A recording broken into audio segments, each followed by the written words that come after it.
What's up, everybody? Welcome to another episode of Super Gamer Boys. I'm your host and captain, Garrett Morlang, and here in the studio, the virtual studio with me is the one, the only Nerd Dad Zetch Keenan.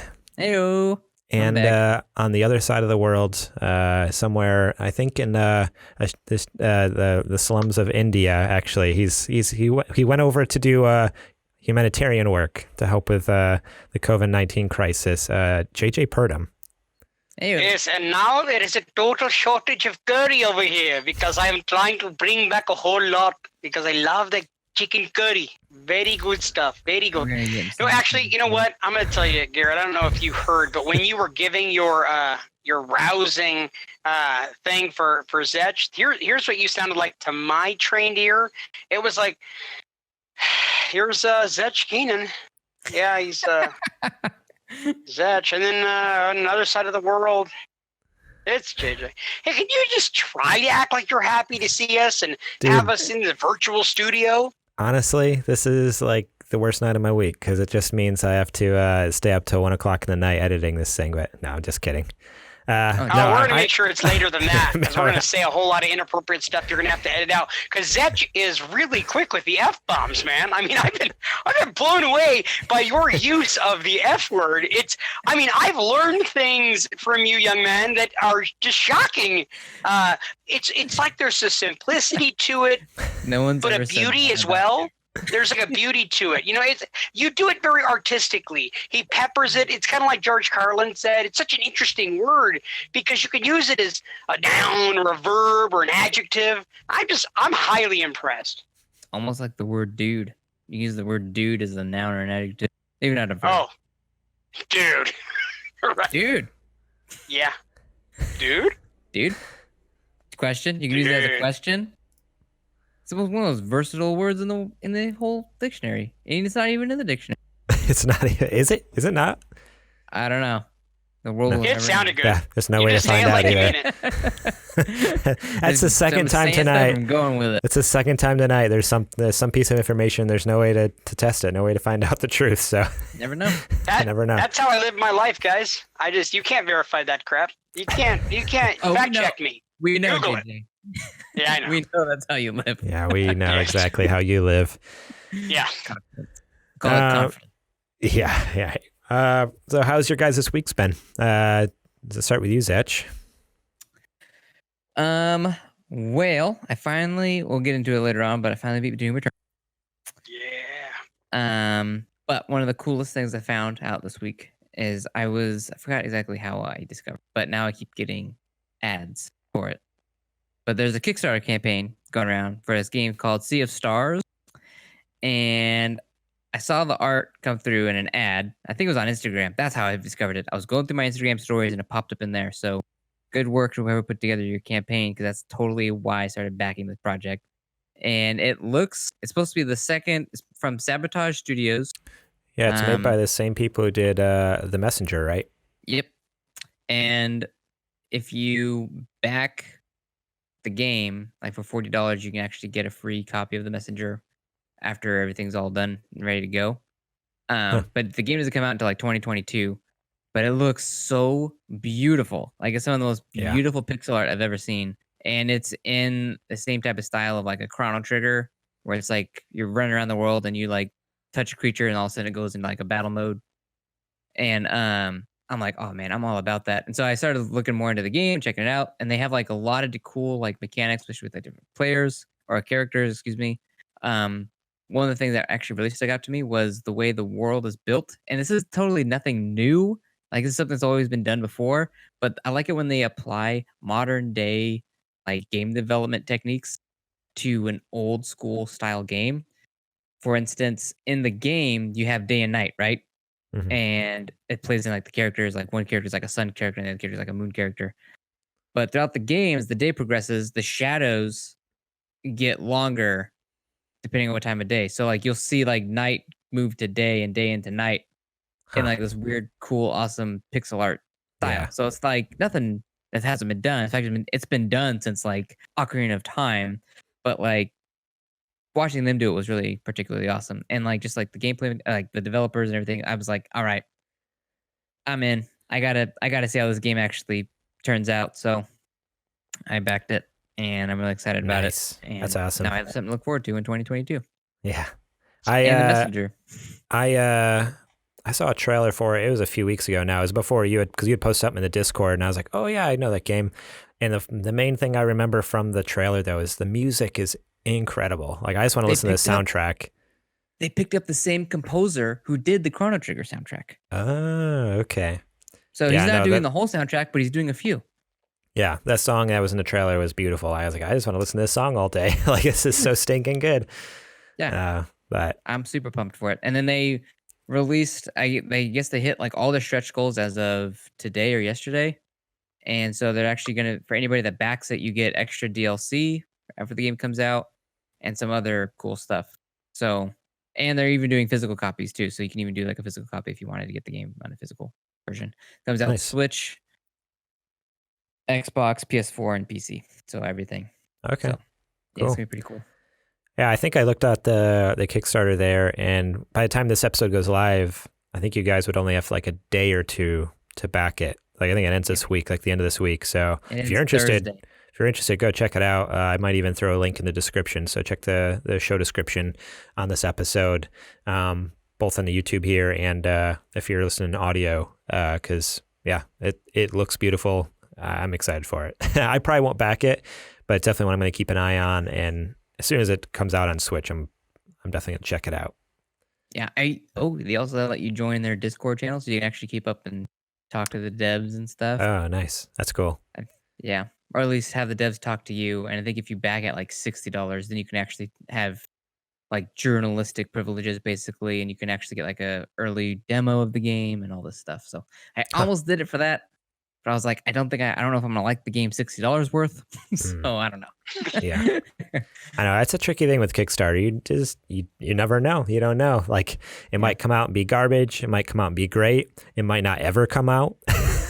Yeah. They might just take your money and run. They had a pretty good track record though with the Messenger since that was a Kickstarter one. Yeah.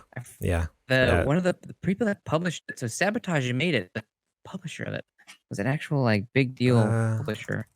I need to look it up. The Messenger was published by Devolver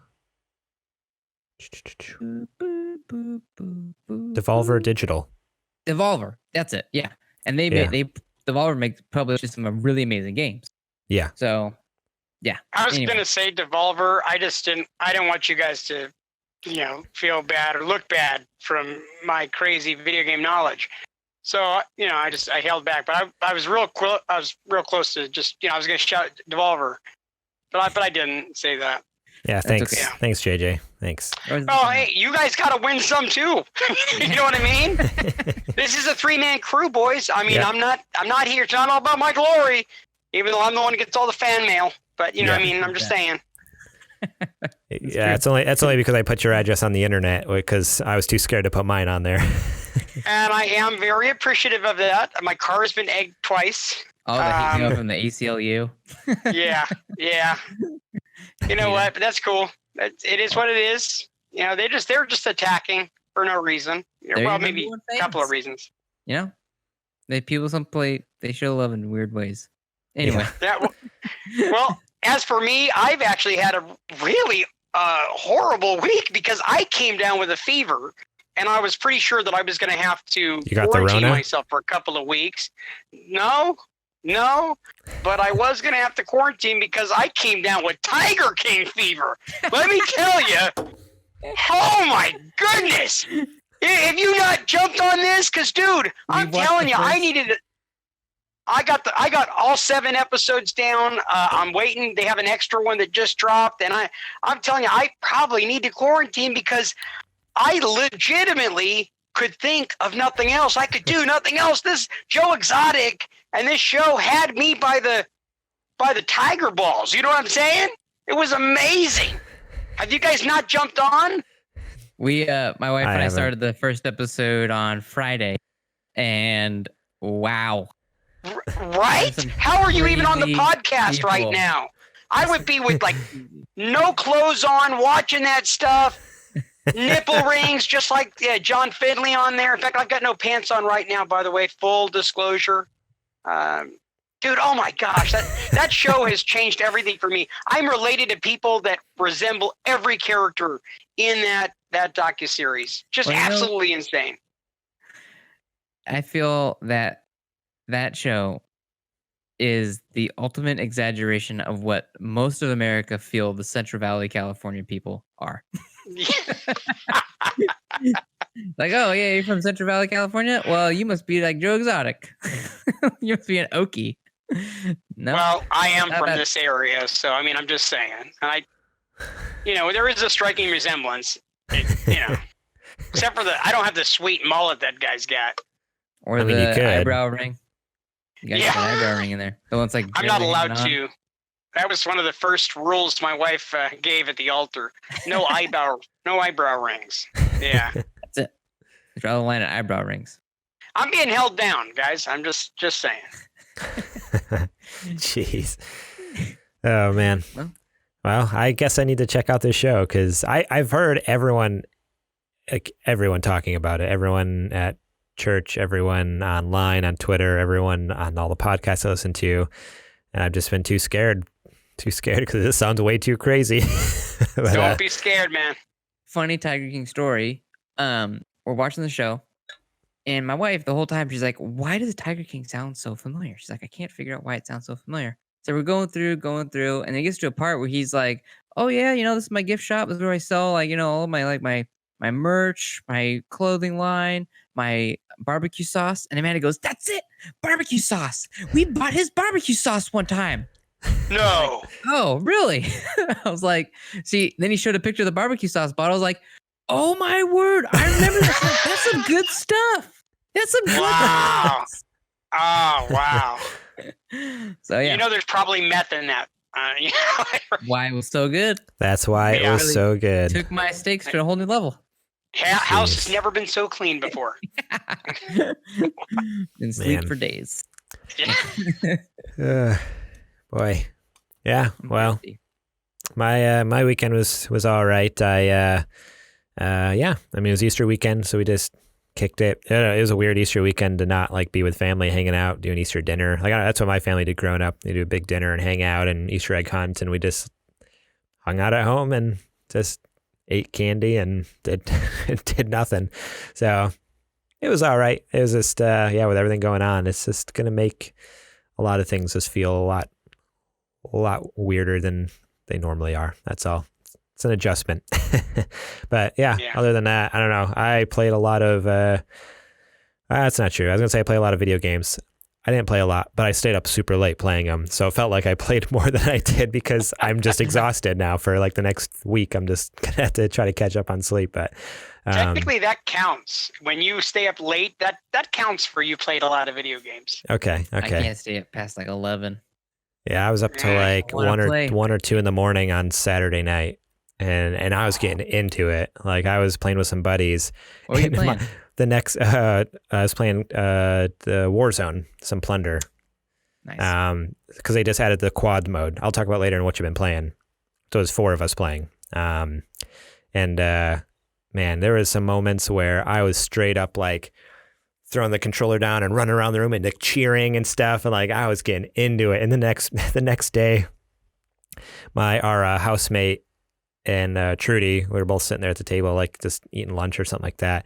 And our housemate was just like, "Garrett, you're so funny," because her room's right there off the living room. She's like, at one point, you were celebrating. It sounded like you did whatever you were doing, you did it good. She's like, "I don't know what you're playing or what you're doing out there." She's like, "Whatever you did good." And then the next thing you said was "Oh, I'm down. I'm down. So defeated." Just I was cheering, I got it. Okay. Oh, I'm down. I'm down. That was the perfect opportunity, Garrett, for you to say, "That was sex." Yeah, you were hearing some wild sex. And then afterwards, I was down. Yeah. No, I definitely can't say those words to my housemate. You could have been a hero, a god, a king among men. That's not how that works. What happens if I say that? What happens if I say that is then she moves out and then we have to pay for our rent that we can't afford. So, or she'd start offering more rent money. No. No. Let's move on. Hey. No. Alrighty, guys. We are brought to you this week by our Patreon supporters over at patreon.com/supergamerboys. If you haven't already, please go check that out. We have some cool tiers over there. You can go help us out, help us keep this thing running. We won't talk much about it now. We'll talk about it more later. But at the top of the show, I do want to shout out our Patreon sponsors. We have Bill Bird, Grammy Bates, Justin Long, and Brent Fox. So thank you so much to you guys. And Wow. Brent. Thank you, Brent. Brent Right Fox. on, Brent. We got a new one. Welcome to the party, pal. Right on, Bransky. Yeah. So he actually told me like a few weeks ago that he was going to do it. He's like, don't tell JJ, just like say it on the podcast like it's completely normal and see how he reacts. So I loved it. Like your face was just like, like Brent? Yeah, I know that guy. Well, he just got done telling me he couldn't pay that much rent. And I thought he was losing hours at work. So that makes sense. I guess it kind of like all evens out in the wash. I assume. In a roundabout way, he's paying you rent, I guess. Yeah. Some people would say that it's hostage money, but whatever. Yeah, that's cool. No, that's awesome. That's awesome. Yeah. We appreciate all of our sponsors. Of course, Grammy. I've never got those cookies. I'm kind of a little upset. I was expecting some Easter cookies from Grammy. Didn't happen. Bill, if you could get me some cookies, that'd be great. Dustin, you're dirty. You don't have to do anything. You just keep doing what you're doing, buddy. Dustin said he was going to make you some cookies too, and that hasn't happened. But he's also been real quiet in the Discord, so I don't know. For all, maybe he. You know why? Because he works hard. He's a hard-working guy. That is true. He works what like third shift, like all night. So he sleeps while we're recording this, or he's working. I don't know how time works. Yeah, I'm not sure how that works either. What were you going to say, Zach? They could be sending you cookies, JJ, but maybe your family keeps eating. Oh my gosh, I never thought of that. Yeah. That's probably pretty accurate. Yeah. You know what? I'm a super. They would do that. They would do that to me. Oh, no. I've got kids too, bro. Alrighty. I think it's time to get into the nerdy nudes. It's now time for the nerdy news. Right. Can I blow the speakers? Talk about. Yeah, so good. So here's a huge news story, of course, and just like us for this to happen to us. The day after we recorded last week, breaking news, PlayStation.blog introducing the DualSense, the new wireless game controller for the PlayStation 5. Sony finally revealed. What's that? Sorry. Go ahead. I'll do my joke later. Okay. It's still good. It's still good. No, as I say, this is our first look at anything that's like any physical part of the PlayStation 5. And boy, was I stoked. Let me tell you. I know a lot of people are hating on it online. But I'm all about this new future Sony's pushing. I'm here for it. I'm loving the aesthetic. Yeah, I figured we'd talk a little bit about some of the features on this cool new controller. So, yeah, I'm really loving the color scheme. I've heard a lot of negative feedback about the color scheme, but I'll tell you what, I want the whole new PlayStation 5 to look like that. So that's the thing. So yeah, let's start with the aesthetic then. Yeah, it is mostly white with like a black. It's a cisgendered console. So okay. What? The controller looks like a spaceship. We're going to touch on all the things here. We're touching everything. There you go, touching stuff again. So yeah, the top half of it's white. The bottom, I don't know, it's 2/3 is white. The bottom half is what? Say it. Sorry, I was being more specific. Yeah. The top 2/3 is white. The bottom third is black. Black, huh? Okay. Controller. All right. Okay. Yeah. Says so much about Sony. I'm putting in a letter. Yeah. And look how much joy you're getting out of that, Morlang. I'm Indian, so you really like the fact that it's white, don't you? 2/3. I'm Native American, so it doesn't really. You know, when I saw the controller, I didn't even see the colors. I don't like being ganged up out here. I don't like this. He's technically colorblind. It's a thing. He's like a dog. Okay, right. Okay, anyway. So yeah, we've reached an exciting milestone with PlayStation 5 as we're starting to ship our new controller and its final design to developers who are implementing its unique features into their games. But first, we wanted everyone in the PlayStation community to get a first look at the DualSense wireless controller and hear our vision for how the new controller will captivate more of your senses as you interact with the virtual worlds in PS5 games. The features of DualSense, along with PS5's Tempest 3D audio tech, will deliver a new feeling of immersion to players. So yeah, going through some of the things, right? The aesthetic we talked about, it's like looks very, someone else described it as, it looks like something straight out of like Detroit Become Human, like something David Cage designed to be like a futuristic PlayStation controller into like some like futuristic, very clean, very white kind of, this like futuristic aesthetic there. So talking about some of the features, they have added I can't find it here. Right here, haptic feedback. So this is basically, I guess, 3D rumble, like what the Switch has. And I think, the Xbox One controllers kind of have like the haptic vibration. So this isn't like a new technology. It's just something Sony is kind of picking up. I think it's more akin to like the Switch's 3D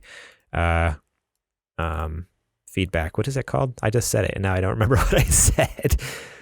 3D Rumble. That's what it was called. So yeah, where you can like actually like feel like, I guess like in the Switch example, they always like, oh, you can guess how many ice cubes are in your controller by shaking your controller. Like that's how accurate the haptic feedback is, kind of thing. Yeah, so it's supposed to be super advanced in the Switch, and I'm hoping that means it's going to be even more advanced in the PS5 and probably Xbox One controllers. No one's going to notice it. I will. You don't notice a rumble when it's happening in a game? I notice it rumbles, but I don't notice it to the point where I'm like, wow, I feel like I'm actually in the game right now. Well, that's because the controllers don't have haptic feedback at this point. And that's also because you've been playing on Xbox, so it's like a lesser console. So I mean, if you look at it like that, Zetch. Oh man, you guys are totally right. The Switch has it, but you haven't noticed that though. I feel like when I'm playing like what am I playing right now? Really loud, obnoxiously loud rumble feature. Yeah, it is really loud. I like playing Animal Crossing right now. Like if I use the shovel versus when I use the axe on a tree, like it feels different. Like the tree is more like squishy, like it's almost more like a thud, where like the rock is like a ting ting, like the metal hitting the rock. Because when you can feel it, and then it rumbles so much you can hear it, and then it makes all around you in 3 dimensions. Inside, so I can feel it inside my emotions. Man, Zetches really hates. It makes him feel his feelings. Don't shame him for that, Garrett. You need to have like, man, let him feel, for crying. You know what? You're being heartless. Heartless. I mean, I'm with you, Zetch. I'm technically virtually holding your hand right now, brother. Thanks, bro. I mean, not actually, because it's the whole social distancing thing. So not technically doing that, but virtually. What did I do to deserve all this hate? I don't know. I'm going to hold my opinions until Garrett finishes his hosting, privileges. Let me get through this. We can do it. There's some interesting things. So the haptic feedback adds a variety of powerful sensations you'll feel when you play, such as the slow grittiness of a car driving through mud. We also incorporated adaptive triggers into the L2 and R2 buttons of DualSense, so you can truly feel the tension of your actions. And the example they used is like drawing a bow to shoot an arrow. So there'll actually be like resistance essentially in the triggers depending on what action you're doing. The next thing they mentioned was even the size of it and kind of shape of the controller, because it's not a normal size and shape of a like a normal DualShock controller. It's the same size as an Xbox controller. I'm saying it. It looks like an Xbox controller with lame placement for sticks. Why do they keep putting them down here? Because that's where they belong. That's where your thumbs naturally sit. Your thumbs naturally rest here. This is where your thumbs rest. Okay? I like how you adjusted your other thumb. You're like, this is where you have to move this one. I mean, like this. Yeah. So if you're already moving this one, why not just move this one too? I mean, this is annoying. My hands they're not made to do this for hours. This is like stressful. Well, it's because you don't hold your controller. You don't hold your controller like this. You just hold it like this. I don't know why your hands are so deformed, apparently, but my hands, when they go to grip a controller, they want to feel comfort. Like you know what, Xbox controller. It could be because of your small hands. And I'm just saying, I have the same problem. But they are very tiny hands. And so that makes no sense. My hands should fit the PlayStation controller because the PlayStation controller is already small. Garrett has like some ridiculous monkey fingers, and I've seen him. Have you? Look, he could palm a basketball. It's weird. I can palm my head. Look at that. He's 5'6", and he's got weird monkey fingers. It's the silliest thing I've ever seen. All I'm saying is, okay, real talk. Okay, good on PlayStation for realizing that the size of their controllers needed to be adjusted.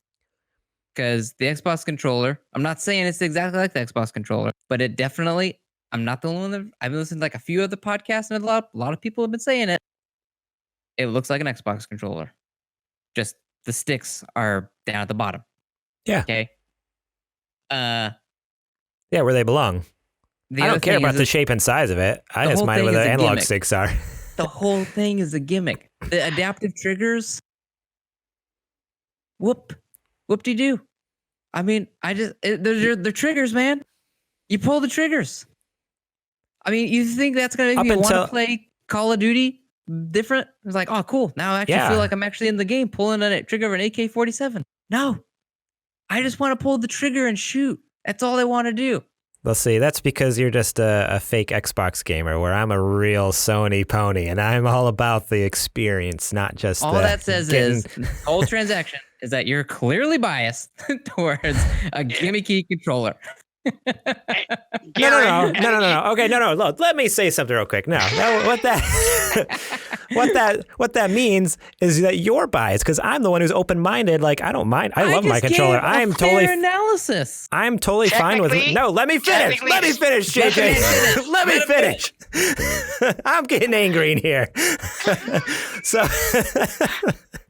So, no, I'm completely happy with my DualShock 4. I'd be happy if they didn't add anything to it. I am just excited about this because it is something new. You're right. We'll probably never use half this stuff. Most of the games probably won't even implement it. But it's going to be freaking cool when they do. I'm sure like a Sony first-party game anyways is going to use it extremely well. It's going to be fun for the moment, and then you play the game and you'll never think of it again. But for those few moments, like, it'll be cool. So I don't want you putting words in my mouth saying that I'm, being all biased here when you're the one who's, poo-pooing the whole thing. All I was going to say about that, Zetch, is Zetch has an Xbox as well as a PlayStation 4, so he does have a little experience with both. That's all I was going to say. But that doesn't mean he can tell me what my opinions are. Fair. To my defense, okay? All I'm saying is this. I've never liked the PlayStation controller, the DualShock 4, and I've only ever hated them because I don't like the placement of the joystick. Trying to play first-person shooter on that does not feel natural to me, okay? I will give Sony props, and I have given Sony props in the past, so I want to make it sure that the record shows that I am fair in analyzing both. Sometimes I jokingly lift Xbox up over Sony, but ultimately, at the end of the day, they're two separate consoles. You like whatever one you want. I don't really care. Just to have fun. That's what gaming's all about. I saw the DualSense controller come out, read the exact same blog post you just read, and everything. Which I haven't finished yet, actually, but that's good. You can give me. Yeah, but you kind of did. Everything else is kind of lame. The light bar is in a different spot. Yeah, the light bar is awesome. It has a built-in microphone, so you don't need to use a headset anymore if you don't want to. Great. That's all like awesome stuff to some people. See, you're just mad. You can't just pretend like just because you don't care about it, no one else does. This is stuff that other people care about, like the create button. I'm stoked about that because I want to share. I love sharing like screenshots and videos and stuff, but I rarely do it because it's such a pain on the PS4, and I can't wait till the create button. I'm hoping that means they add stuff to make it easier because I would totally share stuff. Maybe I'm old and just not. Maybe I just because I've never once looked at the share button on my PlayStation and be like, man, I need to use this. Same thing on the Xbox. Yeah, I use it all the time, and I just always forget to upload stuff because it's a pain to do. Where, yeah, if there's a create button, I hope that means that they're going to fix the software to make it easier. Because, yeah, I think that'd be cool. Like to be able to share stuff to our social media, like cool, funny gameplay clips. There's something I did like over the weekend playing Warzone. If I could have like cut that out real quick, that awesome shot I did of sniping someone, if it was easier, I totally would have. But yeah, PS4 sucks on that end. Cool. So with the X series, is there anything new in regards to the controller, or is it kind of just this exact same as the Xbox One? They added a share button. Yeah, they did add a share. That's what Zetch's favorite feature. I literally saw that and was like, so. So it's essentially the same size, and I mean, there's nothing unusual to it. That's another thing. Size-wise, we don't know because they do. That's what it looks the same shape, but it does say in here. Or when Same I was shape trying as an Xbox controller. When I was trying to read previously and was so rudely interrupted. I apologize. For example, with adaptive triggers, we had to consider how the components would fit into the hardware without giving it a bulky feeling. Our design team worked closely with our hardware engineers to place the triggers and actuators. The designers were able to then draw the lines of how the exterior of the controller would look and feel, with a challenge of making the controller feel smaller than it really looks. In the end, we changed the angle of the hand triggers and also made some subtle updates in the grip. So I'm sure it is bigger. Like, it's definitely gonna be bigger because there's more in there. But as far as like measurements and stuff, the way they're making it sound makes it seem like it's gonna be a little bigger. But I'm curious if it will be closer to the Xbox, or if they're still gonna try. I don't know. We'll see. Maybe it'll be as big as the Xbox, which will be fine. I'm fine with that. But maybe it sounds like they're trying to still keep it small as much as they can by like shaving off little edges here and there. But all I care about is it not going to have a battery pack like the Xbox controller? No, it says rechargeable battery built in, so you'll never have to worry about changing your AA batteries. Why doesn't everybody do that? Well, because when the battery dies in your controller, you have to get a brand new controller.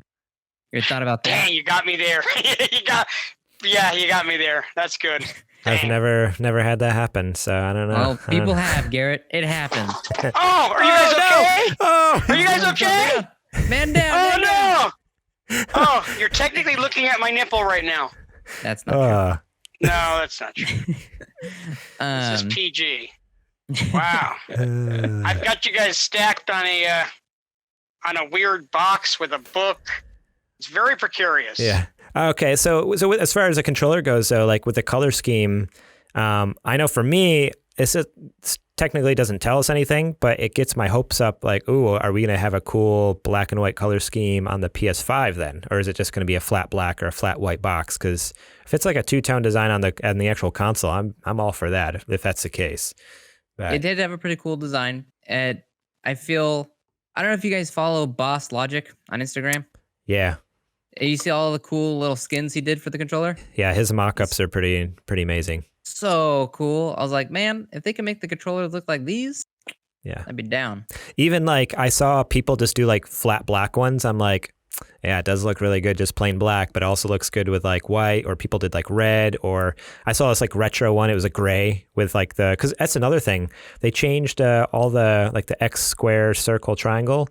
They're not colored anymore. It's not the blue X. It's not the pink square, the green triangle.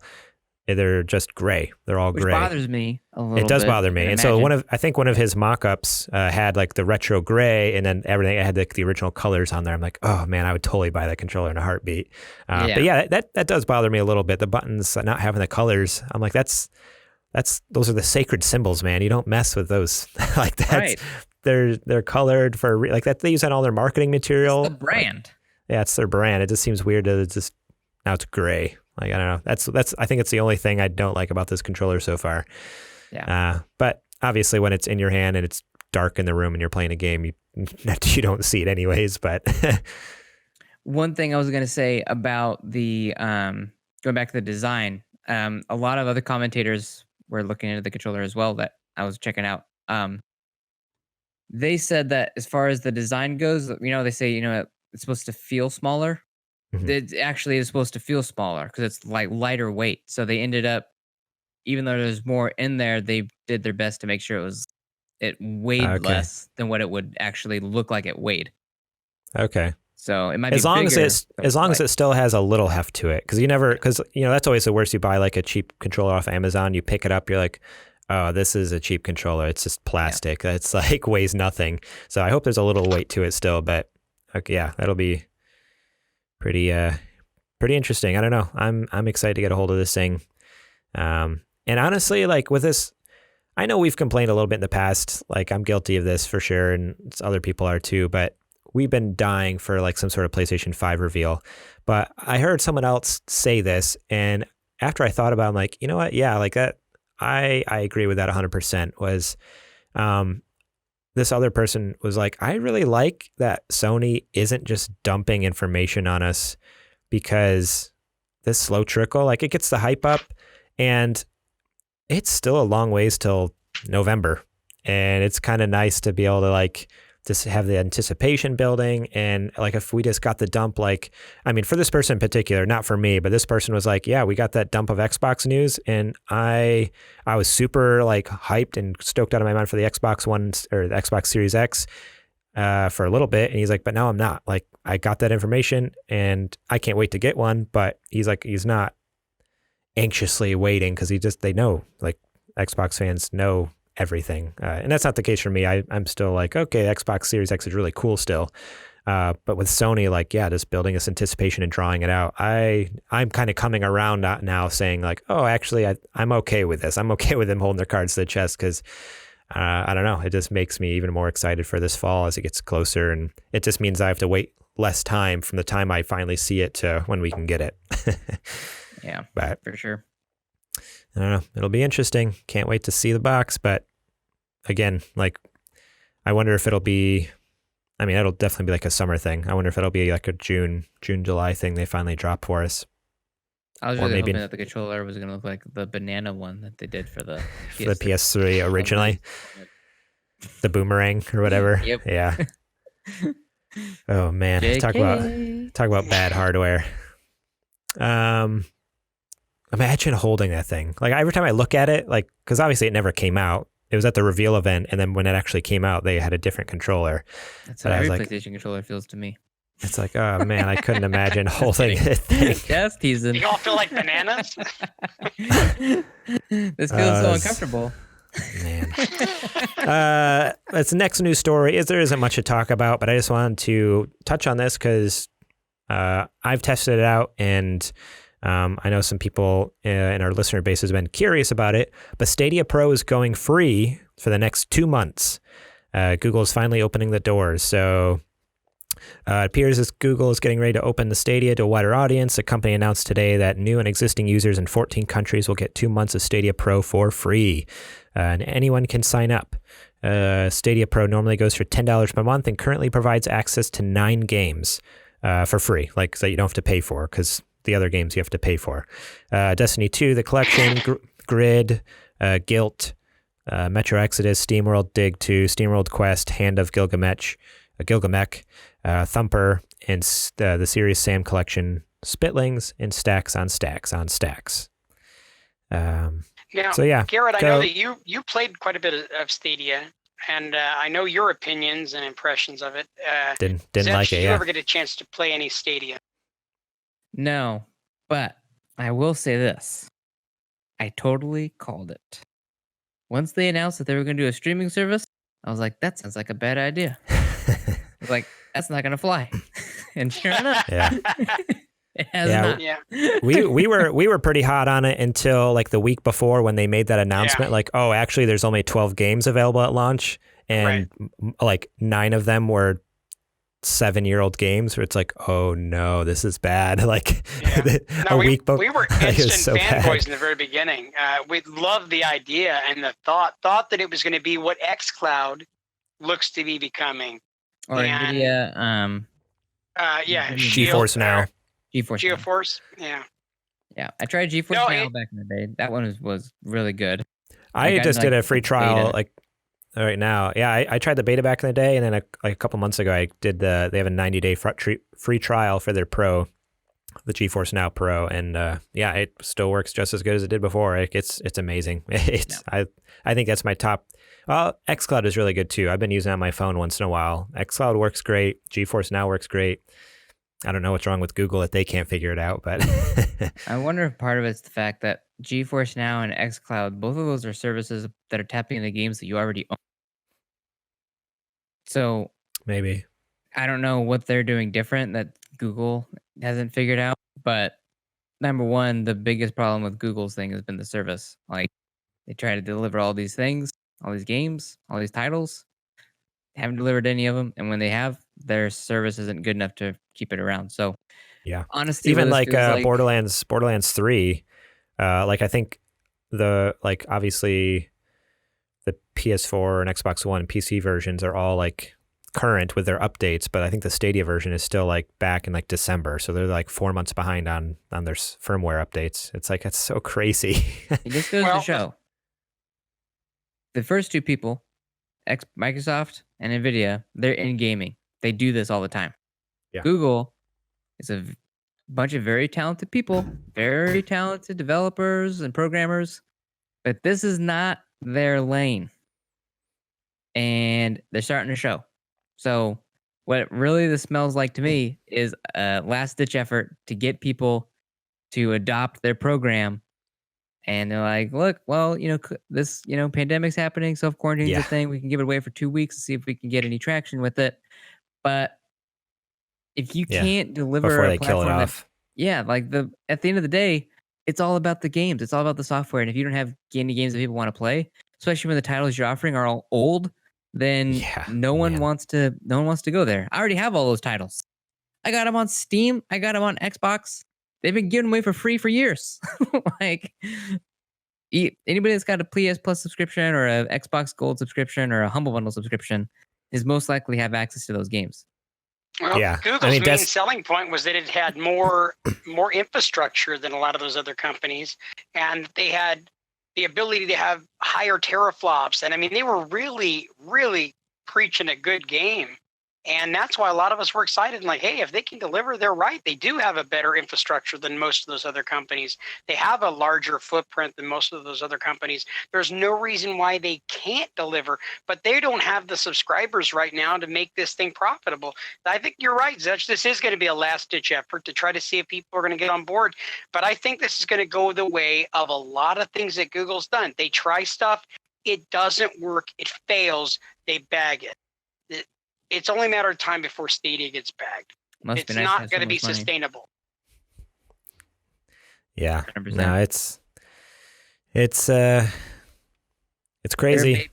At the end of the day, they're a baby gaming company. They're a big, major, web conglomerate, but they're still new to the gaming game. Get it? Yeah. There's your dad joke of the day right there. I like that. Thank you. Thank you. I'll be here all evening. And with that, we'll move on to the next news story. Capcom is working on a Resident Evil 4 remake. This comes from VGC. Andy Robinson wrote this up. Following its reimaginings of Resident Evil 2 and 3, multiple development sources have told VGC that Resident Evil 4 remake has now entered full production with an estimated release window of 2022. Development is being led by Osaka-based M2. The new studio founded by former Platinum Games head Tatsuya Minami, which I think M2 worked on Resident Evil 3, because I just rolled credits on that this afternoon. I beat the game over my lunch break today using remote play. I was in the office at work on my lunch. My PS4 was back home and finished off Resident Evil 3. And I thought I saw in the credits that M2 also worked on 3. So... However, similar to how 2020's Resident Evil 3 was directed by company Redworks, Capcom's internal teams and other external studios are likely to lend significant development resources. Update. More alleged details have emerged on Capcom's Resident Evil 4 remake project, including claims it will be co-developed by parts of the RE2 and Devil May Cry 5 team. So, I don't know. It kind of goes on a little bit talking about that... the new remake has the blessing of the original game's director Shinji Mikami, although he declined wanting to work on the project himself. But so really, we don't know much about the game other than it's happening. But I'm excited. Even though we talked last week, Resident Evil 3 wasn't necessarily our bag, as far as like looking for that survival horror aspect. I'm curious how they reimagine Resident Evil 4 and if they lean into the action side again like they did with 3, or if they try to push it more towards the survival horror side, make it a little slower, a little more, scary. I don't know if either of you guys have played Resident Evil 4 in any of its incarnations, any of the different ports that it had. Okay, Zetch, looks like you did. I think that game is amazing. It's probably better than any other Resident Evil game besides 7. I really think that 7 was fantastic. 4 is absolutely a wonderful game. I think it'd be really great to see a remake of that on a PS4 or even a PS5. Yeah. I remember when Resident Evil 4 came out, I read an article in Nintendo Power magazine. I don't know if you guys remember that magazine. Oh, yeah. Yeah. Nintendo Power? Yeah. But the original one, they had restarted that game like 4 times. And now it's like one of like the greatest horror games ever made. I ended up playing it when it got ported to the 360. And I think I got into it a little too late. Like I think if I would have just played it when it was on the GameCube, I would have liked it more. But where the stuff, I enjoyed the world building in it and I enjoyed the storytelling in it. I just couldn't stand the controls. Because for me, I was like, what self-respecting police officer stops to shoot a zombie and then runs? Like, no, man, you're running and shooting. Like that's every human being's first need. So I didn't really like the controls in it. So I am horrible. Yeah, I am really excited for a remake of this because if they can work their same, I guess reimagining prowess into a game that was already super good, like RE4 was, it's going to be phenomenal. I hope that by them bringing in the Devil May Cry team, that's not going to be like a actiony shooter game. Yeah, that can be a worry. Unless, if they came in to do some of the graphical work, though, that'd be awesome because Devil May Cry 5 looks incredible. Yeah. Our Resident Evil 2 and 3 look incredible already, but man, bringing them in to do some of the art or something, that would be you're right. Sweet. The controls are absolutely atrocious. I just played it about a month ago on PS Now, and it's almost unplayable after you've been playing the Resident Evil 2 and Resident Evil 3. It's so archaic. Yeah, 100%. But I forgot what I was gonna say. Yeah, so I don't know. There's not much more to that story, but I don't know. It's just cool. Speaking on that, I don't know if there was another article that came out about the potential for Resident Evil being a yearly franchise. I don't know if you guys saw that article or not. Article that came out where it might have just been an op-ed where just somebody was talking about it looks like it might be going that route where they're trying to come out with something. I mean, this Resident Evil 4 thing looks to be 2021 potentially. So, it could be something where they're looking to have another Resident Evil game come out. 8's supposed to be in 2021, I think. So it looks like they're going to keep... 8 is 2021, and this says 2022 in the article. So, that makes sense. And honestly, I'd be down for that as long as they're good, as long as they continue to be good. Getting a new Resident Evil every year would be cool. It's when they start declining in quality, like Assassin's Creed started doing. Like that's when you run into issues, or even Call of Duty for a while. Like it took a while for Call of Duty to kind of get back on their feet with some of their things. I felt like they just got in a mode where they're just recycling every year. Like, okay, it's just we'll take this, but we're gonna add jetpacks now, and so jumping suits. Yeah. I gotta say, I'm really happy to see Capcom start to capitalize on some of the games that they have licensed for, because they've got a lot of games that it would be great to see reboots to. Resident Evil is just one of them. I want to see a Mega Man X reboot one of these days. Dang. Yeah. Dare let's see. There's just boy, we still have a few news stories, so let's cut a couple here. We are going to just talk about... Watch him cut all the Xbox ones, Zed. She's going to cut them all out right now. Yeah. It's okay. It's not my show. No, it is. It is. Don't you get some of that sweet merch money? I mean, no. Yeah, because we make so much off the merch, like pennies. dude, come on, man! You're repping the brand, buddy. And Zetch, I don't know if he told you, but we were talking about potentially getting like matching tattoos. I don't know if that's my last episode. Oh, what would be a small tattoo? You know, I mean, it doesn't have to be like needles. a big one. I'm just thinking a full chest one. You know, like Something a full small, chest all the way tat. across the chest. Something real small chest, across the entire chest. Yeah, one of those kind of. Just of our three faces. Okay. I'll talk to the wife and see what she says. Dude, we'll do the faces, and then we'll do that, see no evil, hear no evil thing. Yeah. That's what our logo should be. Yeah. And maybe I could be the speak no evil. Yeah. No. Anyway. Okay, Cyberpunk 2077 may come to Xbox Series X and PS5, but not at launch. This comes from Jordan Remier. No one knows. No way to find out. Over at GameSpot, Cyberpunk 2077 will indeed be getting separate next-gen versions on Xbox Series X and PS5 in the future, but developer CD Projekt Red has warned fans that they won't release alongside the new systems. Instead, they'll come further down the line after the consoles have launched and following the release of the Xbox One, PS4, and PC and Stadia versions of the game. In terms of Microsoft's consoles, like I said, we have officially confirmed both the update and the cross-gen availability, meaning that you'll be able to play the game from the get-go on the next gen. However, when it comes to a proper full-blown next-gen version, that's going to come later. We haven't announced when, and I don't have a new comment here on that.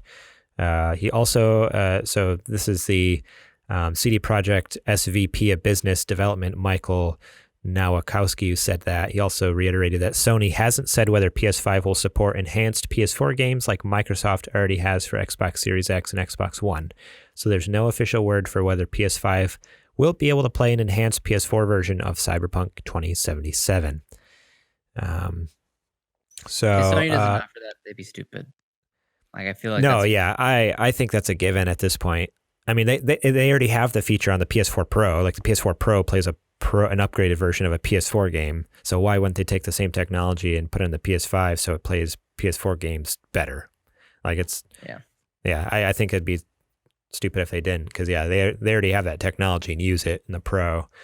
So I think the only holdup would be the fact that technically it'd be a backwards game, like they'd have to up their backwards compatibility. So it would have to be included in one of those X amount of games that they said will work, but which again, so in that Mark Cerny talk, though, they did say it was going to have backwards compatibility and it would play things at upgraded rates. And it took them 3 or 4 tries over the following weeks to clarify their statement. But I think the final word was that, oh no, there's going to be thousands of games available, on the PS5 backwards compatibility. It's just right now, currently, they're working on the first 100, but I think the goal is by launch, there's going to be most of the library kind of thing is what it sounded like. And that's what Xbox did with the One X. So that makes sense. Right. Yeah. So I hope that's actually the case. We'll see what happens, if they're able to, especially with people not able to, obviously, that takes people QA testing games in a room at Sony headquarters, and if they can't go to work, then maybe they don't do that. Well, they could just play test from home, or is it their policy that you can't be home to do it? Well, I imagine they're testing it on a PS5 system, and I don't think they're going to hand out a bunch of PS5 systems to Joe Schmoes off the street who QA test for them. Joe Schmoes don't test, though. You have to be qualified. Yeah, I guess you're right. But either way, I highly doubt, they're just willy-nilly letting people take their PS5s out in the public still. I don't think that would ever happen, especially with how little they've announced, at least not at this point. I think if they showed off the box and we knew more about it, maybe. But at this point, I doubt there's any out in the wilds, except for Mark Cerny himself is probably home playing it right now. Kind of like how Phil Spencer tweeted out that he had the Series X 4 or 5 months ago. Like he's like, I brought home the series, or they didn't call it Series X. Like just brought home the new console, next gen console, yeah, whatever they called it, and like was like bragging about it on Twitter. But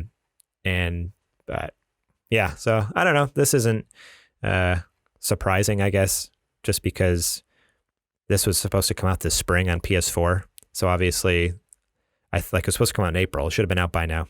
Yeah. So I think their goal is probably to release PS4 and Xbox One and then later do the next gen. But now that it's been delayed, it's like, well, we're just going to do this, have the same plan we did before. Does everything just got pushed forward like, I don't know, 6-7 months or so, at least on the next gen side. But yeah, we'll see. Yeah, whatever. Yeah, are you going to pre-order it? I keep going back and forth because it's on Amazon. You can pre-order it for $50. It's $10 cheaper. Yeah, on Amazon to pre-order. You get a discount there. But yeah, I don't know why I won't just pull the trigger because I think it's going to be one I'm going to want to pick up. Especially like there's nothing else really coming out this year for the rest of like for a while. Like Final Fantasy VII is kind of the last thing here for a while. Ghost of Tsushima. Yeah, I guess that hasn't gotten delayed yet. The game looks so beautiful. Oh my gosh, the game looks so beautiful. I mean that one I'm kind of a little bit of a pessimist in that area. I think it's going to end up getting delayed too. You're probably not wrong. If it can happen to Last of Us, it can happen to anything. Which yeah. The jury's still, let's be honest, I think the jury's still out on Last of Us. I honestly think that they were like, we're not really close to launching this thing. We'd rather push it out to PS5. So because of the coronavirus, we're going to blame it on that. Yeah. And honestly, PS5.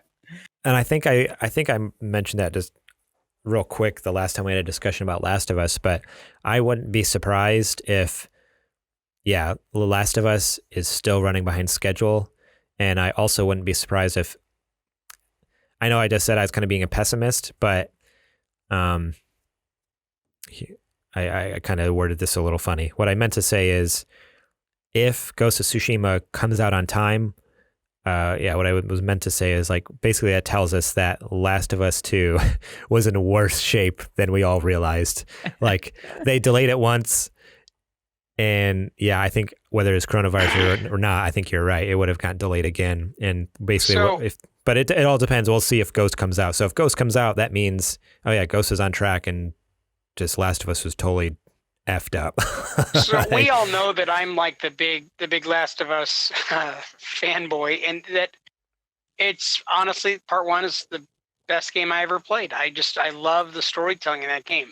I look forward to this game so much, and I know that this has kind of hit me right in the feels because I really was looking forward to it. I've been looking forward to it for a while. But I'm okay with them perfecting the game and just taking a little bit longer. I just don't want that it's suspended indefinitely with no end in sight. I'd love to see it come out before the end of the year. And look, man, if it has to go a little longer than that, I'm fine. I want the game to be great. I'm okay with it taking time. It takes time to bake a perfect cake, and you don't want to pull it out of the oven before it's ready. Yeah, 100%. Look what happened with Days Gone. Days Gone, it had so much promise, and that game sucked. I've got the game sitting in there. I borrowed it from you, Garrett. I still haven't returned it. Yeah.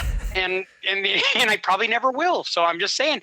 But I never plan on playing it again. I think that I'm just holding it now out of sheer anger that the game sucks so bad. I want to go back and finish that game still. Did you get very far in it? I'm like 4 to 6 hours in, I think. Oh, wow. That's farther than I made it. I got like 30 minutes in. I'm like, I can't do this right now. I like the way it does open world. It does a lot of things right. Yeah, I didn't even get to the open world. I probably should give at least that a chance. But like in the very first cutscene that happens, the first like couple cutscenes, it was so janky. Like I could barely understand what was going on. Like things were cutting in and out, and like I had so many issues. I was like, what? Like how am I supposed? This is unplayable.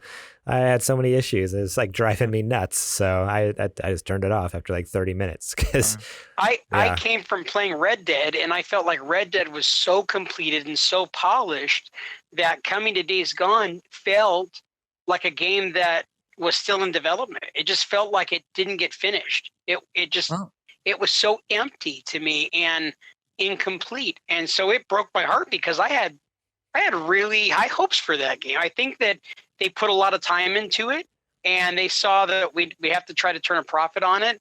And zombies and motorcycle bikers were not as popular as they had been 3 or 4 years before, so they rushed it out to the masses before it was ready.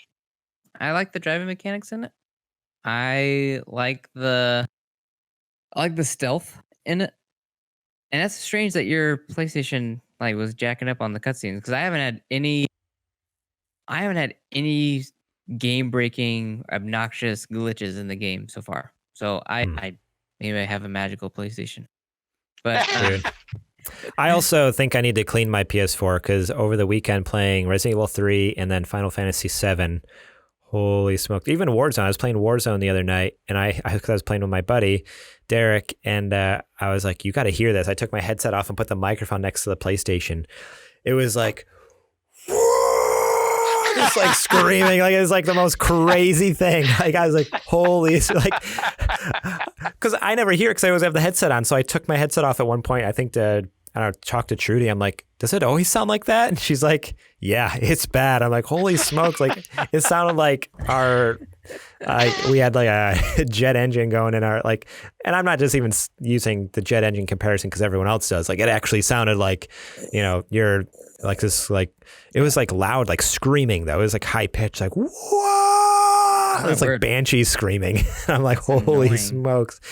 Yeah. The PS4 Pro, like it needs, I need to clean it hardcore because it's struggling, man. Mine was pretty loud a couple of weeks ago and I cleaned it and it's made a lot of difference. Yeah, I need to take it apart. It's pretty loud. I know a lot of people too with the Pros, they were even replacing the fans because the original Pros that came out had a different model fan than like even just a couple of the ones that came out a couple months later. So I might need to even do a fan upgrade in it and clean it out. That might help. There you go. Pro tips. Or I can just buy the PS5 when it comes out. And not worry about the PS4 at all. I'll take your PS4. Okay, you can have it. That's what I did. I think that's I got it on record. Yeah, I get it. Yeah, that's a legal document right there. That was no. That's what I do with JJ. I can take you to court if you don't give me a PS4. Oh no! I just gave JJ all my junk too. I gave him my old PS4 when I got the Pro. I was like, I sold it to him. I didn't give it to him. Yeah, I gave it to him for $150. It was a great deal. I gave him the PlayStation, and he gave me $150. Yeah, not related. Totally. I gave him 3 games too. So was it maybe 3 games? Maybe 2. It was 2 games, but you gave me. It was the Uncharted collection, which has 3. and man, I got my money's worth just out of those 3 games alone. Fact. Pretty good deal. Total fact. Cool. We're gonna skip the 2 news stories. There's a couple ones I added this afternoon that so far one is like not that exciting. The other one I think we'll develop more later this week or in the coming weeks. So we'll touch on it then. Just think, if you were a Patreon supporter, you could see the show notes and see exactly what we skipped today.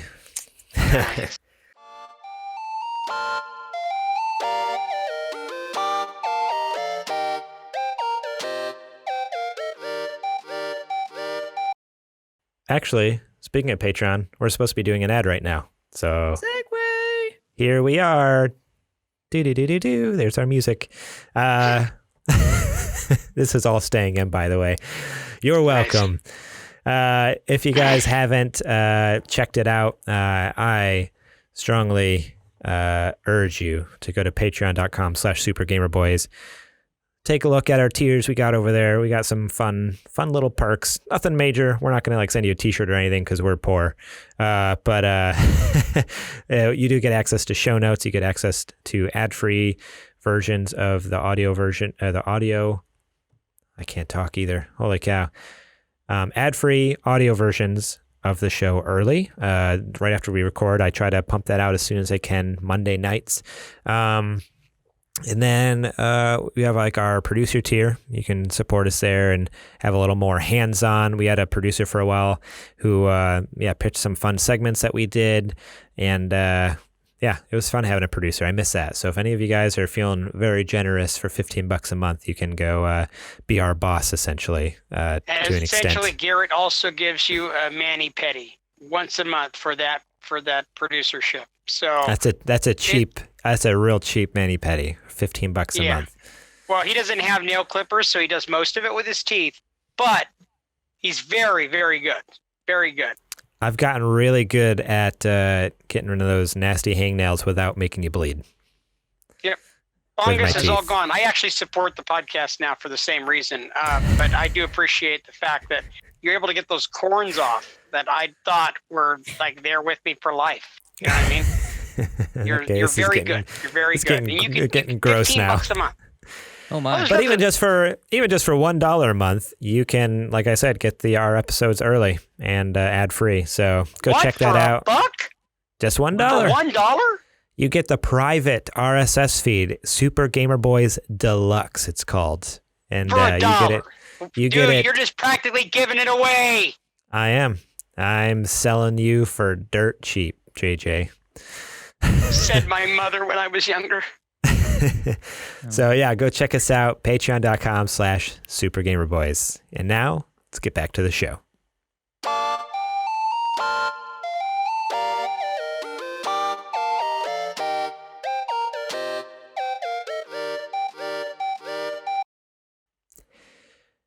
Time for some new releases. There was one of note this last week. Final Fantasy VII Remake. And I think that's a good segue into what you've been playing. So I'm going first because old Zetch boy over there. Never made it. Yeah, Zetch was talking it up last week. Like, I got Final Fantasy VII locked down. Like, I'm going to review it, blah, blah, blah. And then it was like Wednesday or Thursday. You're like, my copy's not coming till Tuesday. It's and like, no. I was worried about it too. So I'm like, it says it'll be here by Friday, but will it? And then sure enough, it got delayed. And it won't be here until Wednesday. So yeah, take it away, Garrett. Well, it was like what, Tuesday or Wednesday. I was like, okay, I can't take it anymore. Like after like some of the things, just talking with Zetch and stuff like that, like hearing him just the way you talked about the demo, the way you've talked on Discord, you were talking about going over the original and stuff. And then also all the reviews came out Monday, I think it was, to all the big review sites. And I was just reading through a bunch of the reviews and I listened to a bunch of podcasts of like that, with other podcasters that I generally agree with their taste in games. And everyone is saying like, you got to play this game. Like, even if you've never played a Final Fantasy game or even like don't even love Final Fantasy, you got to check it out because like people are saying they had nailed it. Like it was like top tier. Like they took the original and just dialed it up to 10 and nailed it every step of the way. And that's not everyone. Obviously, there's mediocre reviews out there too. But for the most part, people are giving it pretty rave reviews. And so I was like, okay, like I wasn't expecting this. And like I said, a couple people I respect their opinions, like saying, oh yeah, I hate other Final Fantasy games. And this one I loved. Like I beat it and I want to go back to it. I'm like, okay, well, usually I line up pretty close to their opinions. So sure enough, I pre-ordered it digital. And like I said earlier in the show, I originally said I played a lot of games, and then I was like, well, actually I didn't play that much. I didn't play as much as I would have liked to, because it was just a busy weekend, a lot of stuff going on. My yard's looking real nice. I mowed the lawn this weekend, but that meant less time for Final Fantasy. How long so did it take you to mow your lawn? He's got a big yard, four like a very hours. large yard. What? I do have a pretty good sized yard. I have a bigger yard than I mean, it's not, I'm still in town. It's not like a massive yard, but compared to like some of the other yards. A giant yard too. I'm on a 1/4 acre and my backyard is enormous. Wow. And I had to do the same thing this weekend. So you didn't get a chance to play it either? Man. I played very little. Yeah. I know Final Fantasy. Yeah. So I basically played through just past the demo part. Like I just got to I don't know if this is spoilers for a game that came out in 1998. or whatever it was. But it's not even spoilers. I'm just gonna say I just got past the Mako reactor part. Like I'm back in town. Great. I just met up with Tifa. I'm not gonna be able to play now. I just met Tifa and we were doing some errands around town, which I don't think that was like I played through a little bit of the original one on Switch. That's already stuff that you don't do in the original. Like you know, I'm doing rounds around town. She's taking me to the different shops and introducing me to people, and we're doing some jobs and some side quests together. So sorry, I just ruined that for you. Spoiler. Nah. Okay, the game's like what, 20 hours long, 100 hours. People are saying like anywhere from 30 to 40 hours is what like 30 to 50 roughly is what people are like, and that's with doing like 98% of the side quest or something. Yeah. So a pretty good chunk of a game. Yeah. So I played through, mainly I just played through the Mako reactor part, which is what the demo is, a demo that released a few weeks ago. But there was some added stuff. I think I mentioned in the Discord, there's new cutscenes that have different characters and set up more of the story. But man, again, even though I've already played that section before, I was like, oh man, the gameplay feels so good. I'm loving the combat. And even just having played that demo once, I think it helped me jumping into this. Like, okay, I was just able to jump in. I knew what I was doing. It feels so good. I figured out the battle system a little better now, like switching back and forth between characters. I love that. Like, oh, I'm in trouble. I'm controlling Cloud. Oh, I'm pinned. Quick, I'm going to switch over to Barrett and like shoot the crap out of this dude and try to like, get me, get him to let go of Cloud so that way I can, switch back to Cloud and beat the crap out of him with my Buster Sword and stuff like that. Yeah, I wish I would have played more so I would have had more to talk about, but just visually, this game is stunning. Like there's just some cutscenes I'm like, this is real life. Like this is not a video game. This looks like someone, like this is videotaped live action happening right now. The combat's great. So far, even the story, like I said, I didn't say this episode, but previously I've talked about, I've never played the original 7 all the way through. So I don't know the story, but what I'm getting of the story so far in the remake, I'm like, okay, I'm all about this. Like this is getting pretty interesting. Like, I'm just curious how it's going to pan out. Cause it's like, okay, there's this group Avalanche, like what the heck is their deal? The Shinra Corporation, like why are they like, why does Avalanche hate them so much? What's going on? Who's this weird dude and who keeps showing up in Cloud's, like he keeps having these like visions and stuff and seeing this dude. Yeah, see, I don't know his name. Sephiroth, whatever his name is. Yeah. What's his deal? Why is he there but not really? So I don't know. There's so much. I'm just excited. The game has me stoked. So I haven't played a lot of it, but that's what I'm dreaming about like all the time is just getting back to that. So unfortunately, I won't play tonight because I'll edit till the wee hours of the morning. But tomorrow. No, when it starts exporting, I go to bed. That's when I go to bed. But I am stoked to play it tomorrow. Tomorrow night, I definitely am jumping on because it's a blast so far. So that's my little mini impressions of Final Fantasy VII. I can't wait to talk more about it next week and with Zetch when he actually gets to play it. Yes, I am really looking forward to that game showing up. I've been playing the original, so since I couldn't get my hands on the regular, I was like, oh yeah. I had forgotten that I actually got like a few hours in on the Switch version, but I started playing through Final Fantasy VII on the Switch version. And from what I played from the demo, going back to playing on the old one, I'm like, wow, the remake is going to get real deep. Like it's actually going to be able to explore characters in ways that the original wasn't able to. Because the Midgar section was only the first like 4 or 5 hours, right? Yeah. And they just expanded that 4 or 5 hour section into a 40-hour game now. Yeah. Like that's crazy. What used to be 4 hours is now 40 hours. So, yeah, I'm excited. It's gonna be great. The only thing I played was I finished Resident Evil 3. So there you go, JJ. I do finish games. A real gamer. I am a real gamer. I do finish games. I finished out my lunch break today using remote play. Man, I love remote play so much. Yeah. Like that's how I played all of Call of Duty Modern Warfare with that, beat it. I played through the last little bit of Resident Evil 3. My feelings are still the same for Resident Evil 3. It's a good game, but it's not like a great game. It's not a game I want to go play again. Like at the end, you unlock a bunch of stuff to actually help you basically essentially speedrun it. Like you unlock like all these coins that give you like more health and do more damage and all this stuff. You can unlock different guns like with unlimited ammo, because the idea is they want you to like play and like unlock these earn points to buy these rewards to then be able to speedrun the game, because there's like an achievement to beat the game under 2 hours. Like apparently it's possible if you have like guns with like unlimited ammo and like the rocket launcher and stuff like that. There's like an actual like bazooka rocket launcher that you can get a hold of, the same one Nemesis uses. Cool. And so it's stuff like that. It's like, okay, I'm just not feeling it. Like I enjoyed my time and I'm good. My final clock time was in fact about, let's see, it was like 5 hours and 20 or 30 minutes. So I beat it in under 6 hours, which most people are between 5 and 6. So I was like, oh, well, yep, I nailed it right at that halfway point.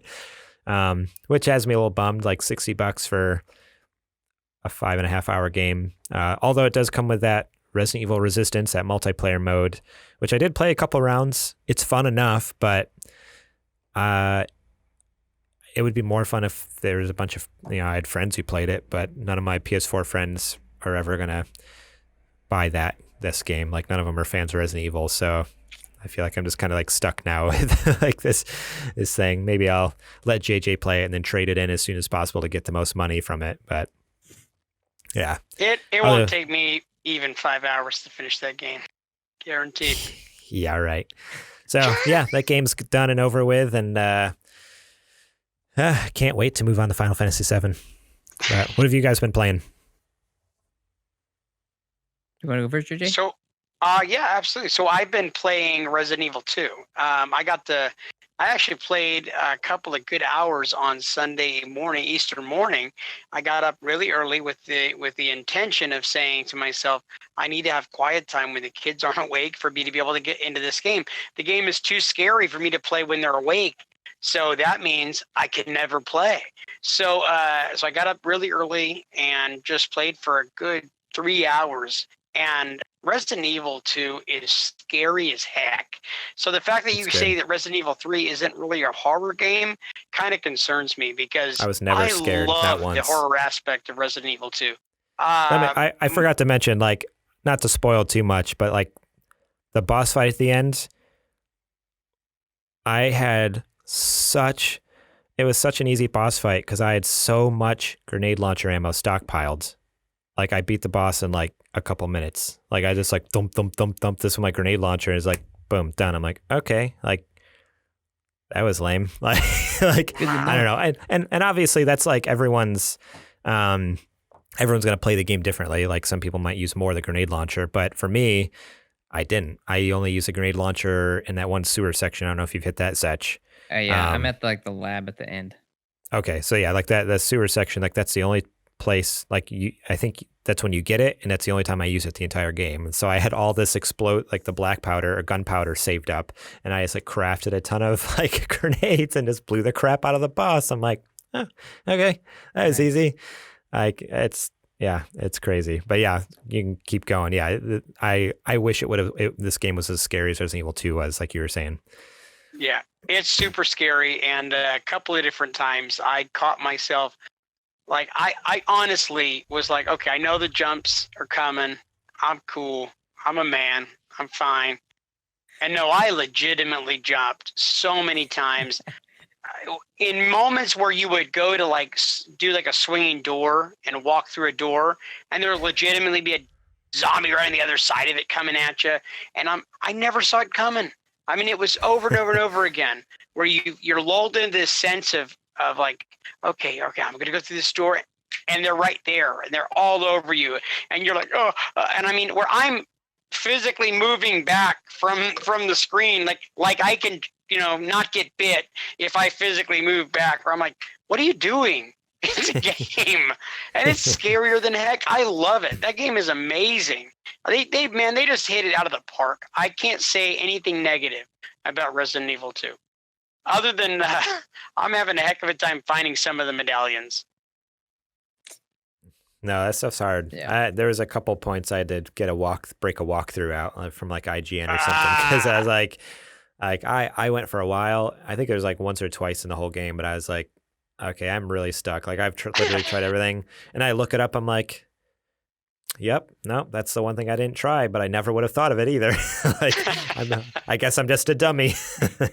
Okay, I'm gonna have to cheat because there's a couple of things where I'm like, I've been here too long, you know. Yeah. What about you, Zetch? What have you been playing? So I ended up finishing Doom Eternal finally. It was a toss up Nice. between either finishing Resident Evil 3 or Doom Eternal. I was like, well, I started Doom Eternal first, so I finally finished that one. That game is one of the best. I know I've said it on the show before, but it is the best shooter. Like, by the time you get to the final boss fight in that game, they are literally handing you all the good ammo that you need, and you still have a tough time fighting that guy. Dang. He's like this huge Titan demon, and the only way you can defeat him is by picking him off piece by piece, all the while fighting all the hardest demons in the game at the same time. So, like, you've got your stage set, and then you have tons of like the big demons here, and then the boss is like out here working his way around the ring.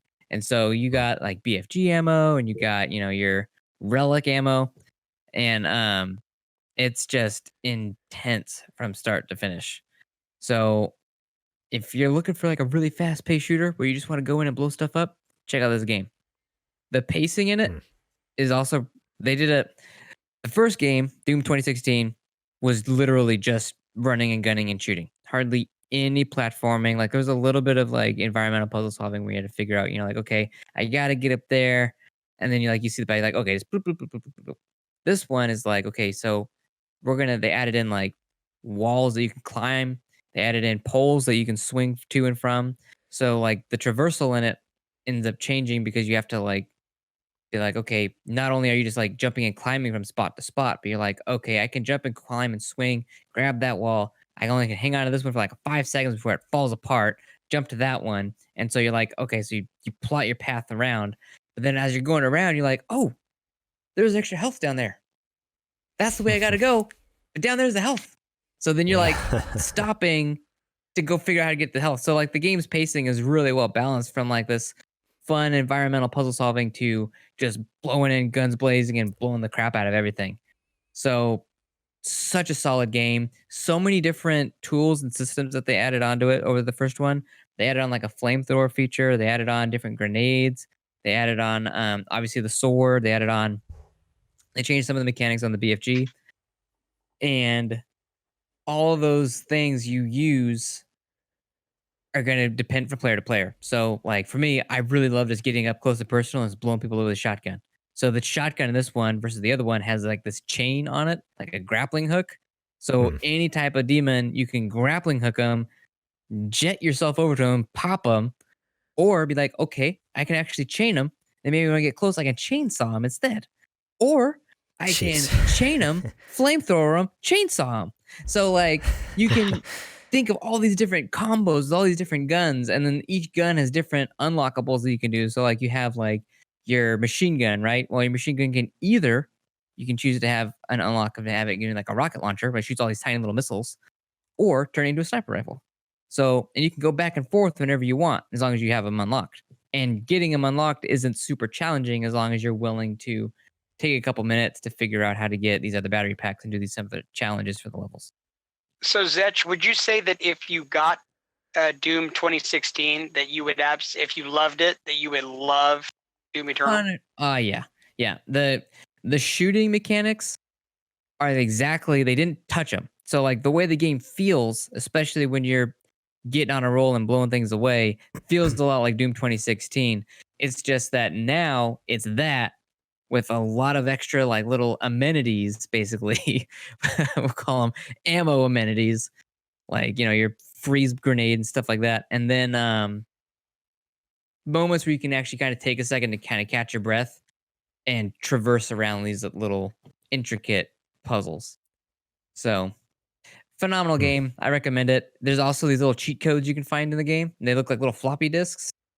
And so you kind of get these extra another reason to go through and play through the game, because now you can be like, okay, well now I have unlimited ammo, or everything's a one-shot kill. So it's like you want to go back through the game and play with all the cheat codes on so you can see just how fast you can beat it or tear things apart. So it's an amazing game. I still haven't had a chance to even play the multiplayer in it. It's like an asymmetrical, kind of like Resident Evil Resistance, but it's basically 4 different demons versus the Doomslayer. But I haven't touched it. I'm just having too much fun playing the single player. So anyway, that's what I've been doing. Nice. Cool. Well, let's get into the question of the show here. This one was sent in by Sir Prince-A-Lot over on Discord. Thank you so much for sending this in. And if you want to join our Discord, it's supergamerboys.com/Discord. You can join the conversation over there. We have a lot of fun goofing off, sharing what we're playing. That's one of the many places you can submit questions for the show. So here is Sir Prince-A-Lot's question. Or, in this case, more, let's say, scenario. You're zapped into an arena where you get to assemble 6 fighters from video game, TV, cartoon characters to take down some big baddie. Actually, let me look here. He's texted me some edits. What level do you have to be able to text you on a Patreon? You have to have known me for the past 10 years. No, you don't. You can reach out to me, and I'll give the number out. Like, here's the deal. If you support us for $1 on Patreon, I will give out Garrett Morling's personal home phone number, his work cell, his social security number. He'll DM it to you in a Twitter. No. So here's his edit. So to take down some big baddie, we'll call them, and here's the name he sent me, Corona Baskin. Okay. Now that's a play on the coronavirus, as well as Carol Baskin, which is Big Cat Rescue's owner. That was Joe Exotic's hated witch that he tried to kill. Okay. Okay. I didn't. I was like, I don't understand the Baskin part, but okay. So we're gonna fight some big bad guy called Corona Baskin. Who is your squad? 6 fighters. They can be from video games, TV, cartoon characters, movies, you name it. So you guys have any ideas? Should we throw our ideas out there and then just make one list for our team? Like we should have a Super Game Boys team together. Yes. Okay. Each of us gets 2, kind of a thing. I mean, I came up with a whole list already, but you guys go first. Throw out some ideas, unless you don't have any. Batman. Okay, that's really good. Mine. So Batman is one of my favorite superheroes, but in this scenario, wait, you mean the guy that we call the Caped Crusader? That you didn't know that when you and I had a conversation? Yeah, that one there. I said, the Caped Crusader, and you're like, they don't call him that. I'm like, oh, I thought you were a big fan. Yeah, they do. Garrett Morling, it's called shame. We're gonna settle something right now. You can't believe everything JJ says. No, that's on the show. That's in the. You can go back and archive that, dude. That's archived. Prove it. If you can prove it, you find the recording and send it to me. I'm not going to do the work to figure out what episode number that was. Well, it's up to our listeners. You listeners out there, if you go through our extensive catalog, our last 71 episodes, and find it, I will mail you a Super Gamer Boy sticker. There you go. But anyways, what I was saying, I thought of Batman originally, but then I was like, if I was gonna have any superhero though, man, like Wolverine would be pretty sweet in this scenario. Which is it's like the Marvel version of Batman. Batman, out of the 3 of us, I'd say out of probably anybody on our Discord, I am the biggest Batman fan. Okay. I love Batman. Batman's the man. Batman has something better than Logan ever has. You know what that is? A brain. Batman's the guy you want on your team, not because he's strong, not because he's got claws, not because he can heal, but because out of all the other superheroes and all the superhero universes, he's the one that's going to be able to figure out how to beat that guy down. Okay? Okay. But he could never beat Superman. I'm just saying. He did beat Superman. He did. fake movie. It's a stupid fake movie that it's not real. In the comics, he beats him.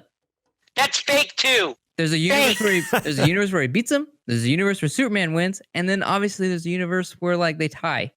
So it can happen, especially since Batman's way smarter than Superman. Look, different topic. We can debate that later. But anyway, Batman. All right, yeah, we're not pitting Batman and Superman against each other. We're batting our heroes, our fighters against Corona Baskin. So you picked right now Wolverine, Batman for Zetch. Well, Wolverine. I'm throwing a suggestion out there. I don't know if that's a solid pick yet. Okay. Well, I love the anti-hero. I love the bad guys that you kind of want to cheer for. So I'm going to go right out the gate. Freddy Krueger. He's never Freddy been Krueger. Guy. What's that? He's never been the good guy. You're right. I think I'm reading it totally wrong though, but he goes in your dreams and like that's when you're the most at peace, right? Not when Freddy Krueger's there. Pretty sure. I think you guys are reading those movies wrong. You know what he did to kids, right? I recant what I said because in the scenario, you said any character to have on your team to fight the bad guy. So Freddy Krueger qualifies as a no, that qualifies, but I think what does not qualify is that JJ called him an anti-hero. And the child molesting murderer. Okay, that was okay. Technically, yes. Technically. But he was have to be asleep in order for Freddy Krueger to even fight this guy, though. He could he could make her fall asleep. That's what he does. That's what he does. I don't know. Yeah, you'd be sitting there, and all of a sudden you don't even realize that you're asleep. Okay, Zach, what's your next suggestion here? You get to go next. Yeah, I do. You didn't pick. You don't like my Wolverine? You said it was a suggestion. You didn't say it was your actual one. I'm sorry. Oh, you guys are actually, those are your picks? Yeah. Okay. Well, in that case, my first pick, he's on the list, but that's not my first pick. I am actually going to go with Kratos. That was a good Kratos pick. The God of War, I think, could kick Corona Baskin's butt. I'm on board. It would be Kratos with his, what are they called? The Chaos Blades. It wouldn't be him with the axe. It would be straight up. It would be Kratos from the PS4 God of War, but towards the end of the game, spoiler alert, you get the Chaos Blades back, and it would be that just old man strength Kratos with the Chaos Blades is kicking butt. That's what I'd pick. That'd be dope. Yeah, I'm in. So there you go. That was my first pick. All right. My next pick would have to be I'm gonna go with Spider-Man. Oh man, that's a good pick. That's a very good pick. I love me some Spider-Man. All right. So my second pick, I'm going to pick him because in the 90s there was no one cooler. An actual anti-hero who told his boss gave his boss the bird, drank beer, and kicked his boss's butt all the time in the 90s. I'm going to pick Stone Cold Steve Austin. Oh, hell yeah! He would just be giving Corona Baskin like the Stone Cold Stunner, just kicking her in the gut, dropping her right on the shoulder, knocking her out, and then do a little trash talk, telling her, "Oh, you did! Oh, hell yeah!" Some of that kind of stuff. Okay. Cool. You notice I picked two baldies? I'm just saying. Yeah, I didn't notice it till you pointed that out, but you didn't notice the look? I'm bald with a goatee. He's my hero.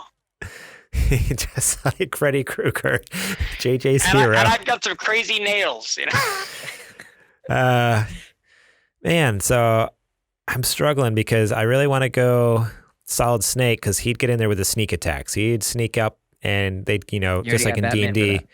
Just like in D&D, you get that bonus attack damage with the sneak attack. But honestly, I think you said Batman, Spider-Man.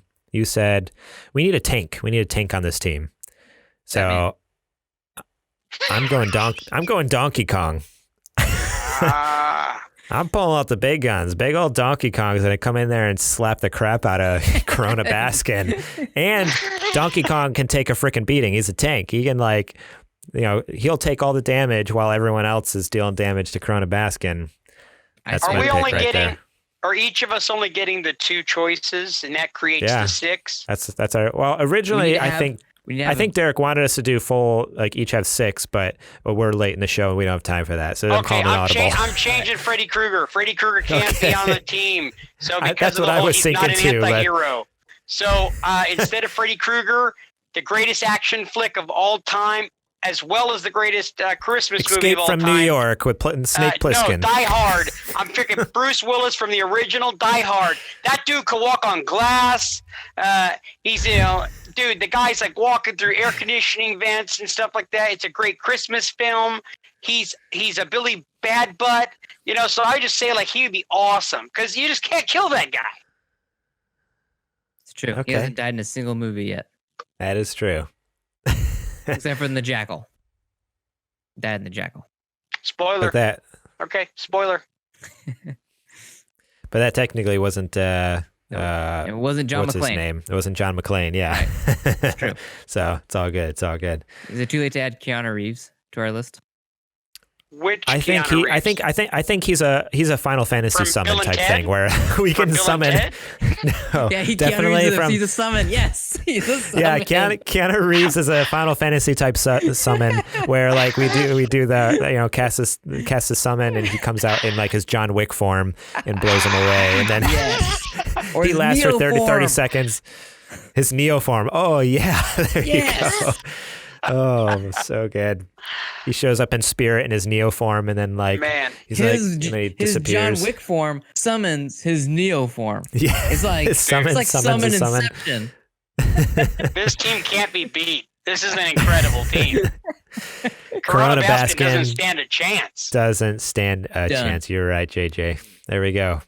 Boom, headshot. Alrighty. Well, thank you guys so much for listening to this week's episode. Go check us out, patreon.com/supergamerboys. Show us some love over there. We very much appreciate all the support. All you sponsors out there, you're awesome that we shouted out at the top of the show. And even the ones who don't get shouted out, you all make it happen. And we're very, very thankful for that. Supergamerboys.com/store. You can buy some merch. That sticker that Zetch was talking about earlier that he'd send you if you find the episode where I talked about something. I don't even remember what did I say? JJ? We weren't listening to you, Garrett, to be perfectly honest. You have to find... Oh, you're the one who called me out. You must have been listening. What was I saying? It was an episode. You remember? You said that. Oh, yeah, that's what I was saying. Yeah, that's right. Yeah. So if you can find that episode, Zetch will be getting that sticker probably through supergamerboys.com/store to send to you. Remember to rate and review us. I actually saw that we had a review, and I know normally I read the reviews on here, so I'm sorry I don't have this ready. So I'm going to keep going through the end of the show. You can find us at supergamerboys.com, Twitter and Instagram at supergamerboys, facebook.com/supergamerboys. And I am on Twitter at gmorlang. JJ is on Twitter at JJ Purdom, and Zetch is on Twitter and Instagram. You do the Instagram more. I'm mostly on Instagram at Instagram. at Zetch Keenan, ZECHKEENAN. There you go, at Zetch Keenan and at Nerd Dads. You do some cool stuff over there too. Nerd Dads. If you're a dad and you like to nerd out, or you're not, and you want to see dads nerd out, check out Nerd Dads. It's a lot of fun. Yeah. Okay. I found this review. Great, nerdy, clean, funny. Comes from DSP116. These guys are the best. This podcast has sucked me in. I'm quite a few episodes in, and it's such a simple, laid-back podcast to where it feels like I'm just one of the dudes chit-chatting with these guys. But they do all the chit-chatting and are great at it. I'd give it 6 stars, but could only give 5. That's a great review. Thank you, man. Thank you so much, DSP116, for that awesome review. Yeah. Thank you so much to Star Andrews for our logo. Check her out on Instagram at Ground Floor Graphics and Facebook.com/Ground Floor Graphics. All right. We did it. We survived yet another week. Ladies and gentlemen, I'm so happy you guys were able to join us. That guy right there with the way too big head and the colored-in mustache is the one, the only, the incomparable Garrett Morlang. The guy right there who makes me look like a giant. That is Zetch Keenan. And I'm JJ Furdham. We are the Super Gamer Boys. And we'll catch you on the flippity flop. Hey, did you copyright that yet? So that way, when you say the word, we get we get like a little money. Yeah, I'm working on it.